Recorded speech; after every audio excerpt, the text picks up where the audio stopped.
बहुत समय पहले एक गांव में यानाम नामक एक बालिका रहती थी। पिछली बार की तरह इस बार भी गांव में भयंकर महामारी फैली।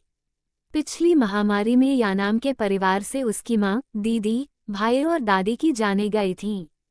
उससे पहले की महामारी उसके दादा दादी, चाचा चाची और उनके बच्चों को खा गई। अब केवल परिवार में यानाम और उसके पिता ही बचे रह गए थे। परंतु इस महामारी ने पिताजी को भी नहीं बख्शा। पिता की मृत्यु से इस नन्ही जान को बहुत आघात पहुंचा। यानाम अपने पिता से बहुत प्रेम करती थी, वह तो पिता की लाडली राजकुमारी थी।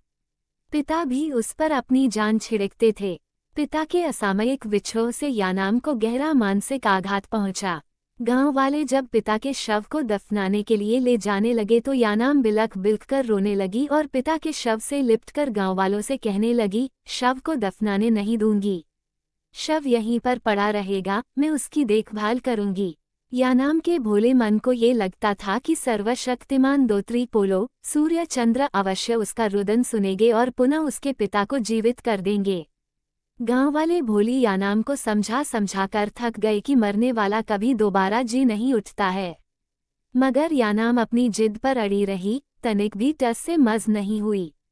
अंततः गांव वालों को हारकर भारी मन से यानाम को रस्सियों से बांधना पड़ा, ताकि समय से उचित संस्कारों के साथ शव को दफनाया जा सके। शव को दफनाने के पश्चात गांव वालों ने यानाम की रस्सियों को खोल दिया। गांव की एक बूढ़ी महिला उसे अपने घर ले आई और यानाम से कहा, मैं तुम्हारा भरण पोषण करूंगी, अब से तुम मेरी बेटी हो। स्वयं को अकेली मत समझना। यानाम की आंखों से आंसू थमने का नाम नहीं ले रहे थे। वह अपने पिता को याद करके रोती रही। बार बार पिता का सौम्य चेहरा उसकी आंखों के सामने घूमता रहा। इस तरह रात हो गई।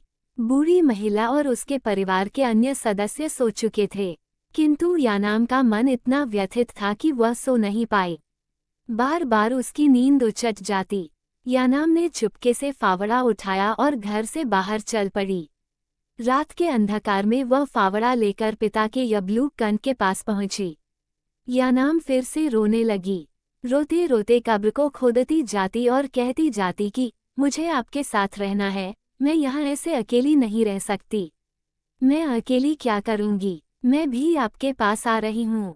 खुदाई के कारण जब ऊपर की मिट्टी हटी तो यानाम ने देखा पिता का शव कपड़े में लिपटा हुआ है। यानाम ने और जोर लगाकर अपने हाथों से मिट्टी को हटाया और कब्र के भीतर कूद गई। भीतर उसने देखा पिता का शव ठीक कब्र के बीचों बीच रखा हुआ था और कब्र के दोनों किनारों पर पिताजी द्वारा प्रयुक्त वस्तुएं थीं। जीशी जनजाति में कब्र में मृतक की वस्तुओं को रखने का रिवाज है। यानाम ने उन वस्तुओं को एकत्र कर एक कोने में रखा और ठीक पिता के सिर के सामने वाले कोने में बैठ गई। बैठकर पुनः रोने लगी। रोते रोते उसकी आंखें सूज गईं। फिर थकी मांदी यह नन्ही जान नींद के आलिंगन में समा गई। शायद वह 3 दिनों तक सोई होगी, क्योंकि जिस दिन उसकी नींद टूटी उस दिन एक अद्भुत और अलौकिक घटना की साक्षी बनी। वह नींद से जागने के पश्चात यानाम पिता के शव को टकटकी लगाए देख रही थी। तभी उसने अत्यंत विस्मयकारी दृश्य देखा कि एकाएक पिता के शव में कुछ हरकत हुई। फिर जोर से कुछ फूटने की आवाज आई। उसने आंखें मलकर देखा तो पिता का शव जिस कपड़े में लिपटा था वह कपड़ा बीच से फट गया था। कपड़े के फटने के स्थान पर एक छेद बना और उस छेद से हल्का हल्का धुआं निकला और फिर उस धुएं ने धीरे धीरे एक आकार ग्रहण किया। उस आकार में से एक चेहरा उभरने लगा। यानाम ने चकित होकर आंखें फाड़कर देखा, ये चेहरा किसी अन्य का नहीं बल्कि यह तो उसके पिता का है। यानाम खुशी से उछल पड़ी। उसने पिता के हाथ को थामा, मगर यह क्या, पिता का हाथ उसकी नन्ही हथेली में नहीं समाया। वह हाथ को छू नहीं पा रही थी। अब उसने पिता के शरीर को छूने का प्रयास किया, किंतु शरीर भी पकड़ में नहीं आ रहा था। ऐसा लगता मानो हवा को पकड़ने का प्रयास कर रही हो। यानाम ने सोचा, कितना विचित्र है, मैं पिता को पकड़ भी नहीं पा रही हूँ और वे मेरी ओर देख भी नहीं रहे हैं। यानाम ने देखा पिताजी अपने ही शव के ऊपर बैठे हुए हैं। उन्होंने जोर से जम्हाई ली और हाथ को सिर पर रखकर विचारमग्न अवस्था में बैठे रहे। यानाम उनके सामने खड़ी हो गई, परंतु उन्होंने यानाम को देखा तक नहीं। यानाम ने आबू पिताजी कहकर भी बुलाया, पर उन्होंने सुना नहीं।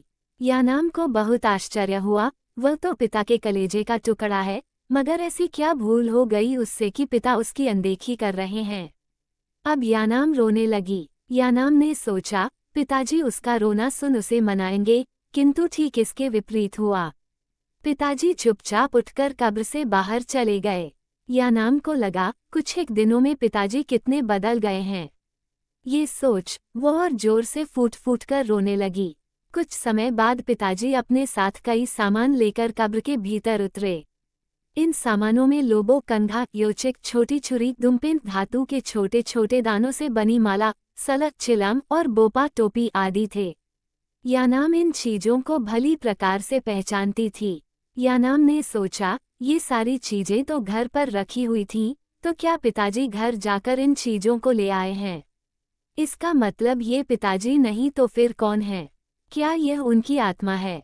यानाम ने दादी से सुना था कि जब किसी व्यक्ति की मृत्यु हो जाती है तब 3 दिन पश्चात उसकी आत्मा अपने घर लौटती है और अपनी बाकी चीजों को ले जाती है। यानाम को अब समझ में आया, इसीलिए पिताजी उसको देख और सुन नहीं पा रहे। यानाम और भी भावुक हो गई। उसने असहाय नेत्रों से पिता की ओर देखा। पिताजी यानाम की उपस्थिति से बिल्कुल अनभिज्ञ थे। वो अपने शव के ऊपर बैठकर केशों को कंघे से संवारते हैं, फिर पुदुम केशों के गुच्छों को माथे के आगे जूड़े में बांधना बनाते हैं। सिर में दुमपेन धारण कर केशसज्जा को निखारते हैं, फिर बोपा लगाकर नया वस्त्र पहनते हैं। उसके पश्चात निश्चिंत भाव से सलह चिलम पीते हैं। इस दौरान कब्र के कोने की मिट्टी धीरे धीरे फटने लगती है। पिताजी वहां कटोरे के पानी में अपना चेहरा निहारते हैं, पुदुम पर हाथ फेरते हैं और पहने हुए वस्त्रों पर एक दृष्टि डालते हैं। वे पूरी तरह सज संवर कर तैयार हैं। इसके पश्चात वे कब्र की कोने वाली मिट्टी, जो फटकर अब गड्ढा बन गई थी, उसके भीतर समा गए। परंतु यानाम भी कहाँ हार मानने वाली थी। वह भी पिता के पीछे पीछे उस गड्ढे में कूद गई। घुप्पा अंधेरा, गहन अंधकार में यानाम आगे बढ़ी जा रही थी। अंधकार की कालिमा में हाथ को हाथ नहीं सूझ रहा था, केवल पिता की चिलम की रोशनी बीच बीच में किसी जुगनू की भांति जल और बुझ रही थी। ऐसा प्रतीत होता मानो वह किसी लंबी और अंधकार भरी सुरंग में किसी अदृश्य छवि का पीछा कर रही हो। यानाम निरंतर चली जा रही थी, जरा सा भी कहीं ठहरी नहीं। कारण उसे डर था कि अगर वह रुकी तो पिताजी उससे कोसों दूर निकल जाएंगे और वह पिताजी तक कभी पहुंच नहीं पाएगी। मालूम नहीं उसके कोमल पांव उस बीहड़ अंधकार में कितने दिनों तक पिता का पीछा करते रहे। चलते चलते एकाएक तेज रोशनी हुई और यानाम की आंखें अपने आप मुंद गईं। जब उसने आंखें खोली तो देखा पिताजी एक लकड़ी के बड़े लट्ठे के सामने खड़े हैं। पिताजी अपने कदमों को पीछे ले आए और फिर तेज दौड़ते हुए एक लंबी छलांग लगाकर लकड़ी के लट्ठे के उस पार पहुंच गए। यानाम ने भी पिता का अनुसरण किया, मगर लट्ठे से टकराकर धम्म से नीचे गिर गई। यानाम रुआंसी हो गई, कहीं पिताजी ओझल हो गए तो। वह तेजी से लट्ठे पर चढ़ गई। लट्ठे पर चढ़कर नीचे कूदी और हाथों से धूल झाड़कर वह खड़ी हो गई। फिर उसने ऐसा दृश्य देखा कि उसका मुंह खुला का खुला रह गया। उसे अपनी आंखों पर विश्वास नहीं हुआ। एक पूरा गांव बसा है वहां। लोगों की भीड़ उमड़ आई, कई सारे जाने अनजाने चेहरे। उन चेहरों में यानाम के दादा दादी, चाचा चाची, मामा मामी और माँ भी थी। यानाम का अबोध मन ये जानने के लिए लालायित हो उठा कि यह कौन सा लोक है जहाँ सारे मृतक जी उठे हैं। क्या ये कल्पना है या सच? इस काल्पनिक लोक की भी कोई वास्तविकता है? ये तो कोई जादुई लोक लगता है। यानाम अपने भाग्य पर इतराने लगी, ये सोचकर कि मैं कितनी सौभाग्यशाली हूँ जो इस अद्भुत लोक में प्रवेश कर पाई। उधर गांव में मेरे जैसे कितने बच्चे हैं जो इस अद्भुत लोक से अपरिचित हैं। यानाम खुशी के मारे अपनी माँ के पास दौड़कर गई, किंतु माँ ने उसे देखा ही नहीं। वहां उपस्थित भीड़ में किसी ने यानाम को नहीं देखा। सारे लोग यानाम की उपस्थिति से नितांत अनभिज्ञ थे। स्त्रियां समूह में खड़ी होकर पुनर्नृत्य द्वारा पिताजी का स्वागत करने लगीं। दादा ने आगे बढ़कर पिताजी को सीने से लगाते हुए कहा कि हमें तुम्हारी प्रतीक्षा थी। अब तुम अपने वास्तविक स्थान पर पहुंच चुके हो, आओ घर चलें। यानाम को याद आया कि इसीलिए पिताजी अपनी मृत्यु के एक दिन पहले कह रहे थे कि उनके स्वप्नों में दादाजी बार बार आकर उन्हें बुला रहे हैं। दादाजी और अन्य परिजन पिताजी को घर ले आए। यानाम भी पीछे पीछे पहुंच गई। घर में कई बच्चे और पालतू जानवर थे। इन बच्चों में यानाम की दीदी, भाई और चाचा के बच्चे थे। यानाम ने बिल्लियों के बीच इका तुम्मू, इकयेसा कुत्तों के नाम को देखा। इन कुत्तों की मृत्यु पर रोते रोते उसकी हिचकी बढ़ गई थी। दोनों कुत्तों के शव को यानाम ने अपनी नन्ही उंगलियों से मिट्टी खोदकर दफनाया था, पर ये दोनों जीवित हैं इस लोक में। दोनों कुत्ते यानाम को देखकर भौंकने लगे। चाचा ने राखी चूल्हे के ठीक ऊपर वाली छत से लकड़ी उठाई और कुत्तों को बाहर खदेड़ते हुए कहा, लगता है कोई ओपोहुई भूत देख लिया है। दादा ने चाचा से कहा, थोड़ा भात और मदिरा लेकर द्वार पर रखाओ, सबको अपना हिस्सा मिलना चाहिए। दोगा चढ़ावा देना मत भूलना, इससे अमंगलकारी शक्ति घर के भीतर अंधकार प्रवेश नहीं कर सकेगी। चाचा ने पेट बरामदा में भात, मांस और मदिरा रखी। यानाम भी बरामदे में निकल आई। वो कई दिनों से भूखी और प्यासी थी, अतः भात और मांस को वह तुरंत निगल गई और मदिरा को एक ही सांस में गटागट पी गई। भूख प्यास के मिटते ही निद्रा की गोद में समा गई। नाम वहीं बरामदे में ही सोती थी। प्रत्येक दिन सुबह और शाम को भात, मांस और मदिरा के रूप में उसको चढ़ावा मिल जाता था। घर के बड़े मुंह अंधेरे ही खेतों की ओर निकल जाते और सूर्यास्त से पहले लौट आते। दिन भर बच्चे घर में नाना प्रकार के खेल खेलते और ऊधम मचाते। यानाम बच्चों के बीच में अदृश्य रूप से सम्मिलित होती। भले ही कोई उसकी उपस्थिति से अनभिज्ञ हो, परंतु वह बराबर खेल में भागीदारी करती। इस प्रकार कई दिन बीत गए। एक शाम अचानक पिताजी ने खेत से लौटकर बिस्तर पकड़ लिया और 2-3 दिन तक उठे नहीं। स्थिति की गंभीरता को देखकर दादी ने दादा से कहा, जीप पुजारी को बुलाकर उपचार कराना होगा। दादा ने भी देर नहीं की, तुरंत चाचा को भेजकर जीब को बुलवा लिया। जीब ने पिता के शरीर को छुआ और कहा, ये रोग तो गंभीर है। रोग के परीक्षण के लिए जीब ने अंडे और मुर्गी के चूजे मंगवाए। सबसे पहले जीब ने एक अंडे को बांस की हथेली के आकार की टोकरी में रखा और उस टोकरी से बंधी बांस की पतली रस्सी को हाथ में पकड़कर मंत्रजाप करने लगे। पूजा की इस विधि को जीशी जनजाति में पपचिनाम कहते हैं। कुछ समय पश्चात अंडे वाली टोकरी थर थर हिलने लगी। जीब ने उछलकर कहा, हाँ, रोग का कारण पता लग गया। सबने उत्सुकता भरे नेत्रों से उन्हें देखा।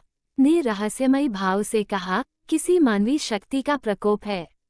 अब पोरोक्रोकोग्नाम चूजे का कलेजा परीक्षण से यह ज्ञात होगा कि यह मनुष्य कौन है। उन्होंने मुर्गी का एक चूजा लिया और उसकी नन्ही गर्दन को मरोड़कर उसे मार दिया। फिर छुरी से चूजे का सीना चीरकर कलेजा निकाल लिया और कलेजे को निर्मल जल से भरे पात्र में रखकर मंत्र का पाठ करने लगे। आंखें मूंदे मंत्र का पाठ करते रहे। फिर एकाएक उनकी आंखें चमक उठीं। जीब ने दादाजी को संबोधित कर कहा, एक मनुष्य लंबे समय से आपके बेटे का पीछा कर रहा है। ये कहकर वे घर के भीतर एक परिक्रमा लगाकर बैठ गए। जीब ने कहा, अब मैं अपनी चमत्कारिक शक्ति से उस मनुष्य को यहाँ बुलाऊंगा। फिर कुछ मंत्र बोलकर द्वार की ओर फूंका। यानाम सम्मोहित होकर स्वयं ही उनके पास आकर खड़ी हो गई। जीब ने यानाम से उसकी पहचान पूछी।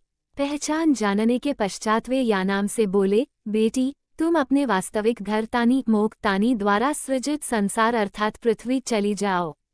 यह हुई मोक प्रेतात्माओं का लोक है। तुमने इस लोक में अंधकार प्रवेश किया है। तुम्हें लौटना होगा। उद्धरण चिन्ह। ये कह जीब दादा को बताने लगे कि यानाम नामक तुम्हारी पोती अपने पिता का पीछा करती करती इस लोक तक पहुंच गई है।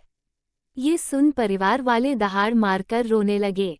यानाम की मां ने जीब से रोते हुए ये विनती की कि एक बार वह यानाम को देखना चाहती है। कृपया अपनी दिव्य शक्ति से वह यानाम का दर्शन करा दें। रुग्णावस्था में पड़े यानाम के पिता ने भी कराहते हुए जीब से याचना की, एक बार मुझे मेरी फूलसी बेटी का दर्शन करा दीजिए। क्या ये संभव नहीं कि यानाम हमारे साथ इस लोक में सदा के लिए रह जाए? आप तो सर्वशक्तिशाली हैं। जीव ने तटस्थ भाव से उत्तर दिया, सारी शक्ति की एक सीमा होती है। जो शक्ति किसी सीमा में नहीं बंधती, वह तो विनाशकारी शक्ति ही हो सकती है। मैं लाचार हूँ, मैं प्रकृति के नियम से बंधा हूँ और प्रकृति के नियम से आप सभी भलीभांति परिचित हैं। किसी मृतक की आत्मा ही इस लोक में प्रवेश पा सकती है, कोई जीवित मनुष्य नहीं। इस लोक में प्रवेश करने का यानाम को कोई अधिकार नहीं है, क्योंकि उसकी अब तक मृत्यु नहीं हुई है। यानाम को दीर्घायु प्राप्त है। तानी मोख में जब उसका समय पूरा हो जाएगा तो निश्चित ही उसे इधर ही आना होगा। इन दो लोकों का विभाजन मैंने नहीं, प्रकृति ने निर्धारित किया है। मनुष्य रूप में यानाम कभी हमारे बीच में सम्मिलित नहीं हो सकती और न हम प्रेतात्मा उनके लोक में। किसी को भी, चाहे मनुष्य हो या प्रेत, अपने अपने लोक के अतिक्रमण का अधिकार नहीं है। हम सबको प्रकृति के नियम का आदर करना होगा। ये बोलकर जीव ने यानाम की ओर देखा और अपने स्वर में कोमलता भरकर उससे कहा, बेटी, हम जानते हैं तुम अपने पिता से अत्यधिक प्रेम करती हो। पिता के प्रति तुम्हारा प्रेम देखकर मैं अभिभूत हूँ। तुम्हारी पितृ भक्ति अद्वितीय है। तुम्हारी पितृ भक्ति ने क्षण भर के लिए प्रकृति को भी मात दे दी। किंतु अब तुम्हें लौटना होगा। जब तक तुम यहाँ रहोगी, तब तक तुम्हारे पिता स्वास्थ्य लाभ प्राप्त नहीं करेंगे। क्या तुम अपने पिता को सदा के लिए रोगी बनाना चाहती हो? यानाम भर्राए हुए स्वर में बोली, नहीं, कभी नहीं। मैं लौटने को तैयार हूँ। मुझे शीघ्रातिशीघ्र वापस भेज दीजिए। ये सुन जीव ने तीव्र गति से मंत्र का जाप किया और एक लंबी सांस भरकर पूरे बल के साथ उसे यानाम के ऊपर फूंका। उसके बाद क्या हुआ, यानाम को कुछ याद नहीं। जब यानाम की मूर्छा टूटी तो उसने स्वयं को उस बूढ़ी महिला के घर में पाया, जो पिता की मृत्यु के पश्चात उसे अपने घर ले आई थी। जीव का कथन 100% सत्य सिद्ध हुआ। यानाम को बहुत लंबी आयु मिली। बड़ी होकर बूढ़ी महिला के बेटे से उसका ब्याह हुआ। दोनों के कई बच्चे हुए। फिर इन बच्चों के भी ब्याह हुए। यानाम ने तो अपने पड़पोते पड़पोतियों की भी शादियां करवाईं और फिर एक दिन बिना किसी को कोई कष्ट दिए नींद में ही वह चल बसी। उधर उई मोख में यानाम का हर्षोल्लास के बीच बड़े धूमधाम से स्वागत किया गया और अंततः अपने परिजनों की प्रेतात्माओं से उसका पुनः मिलन हुआ।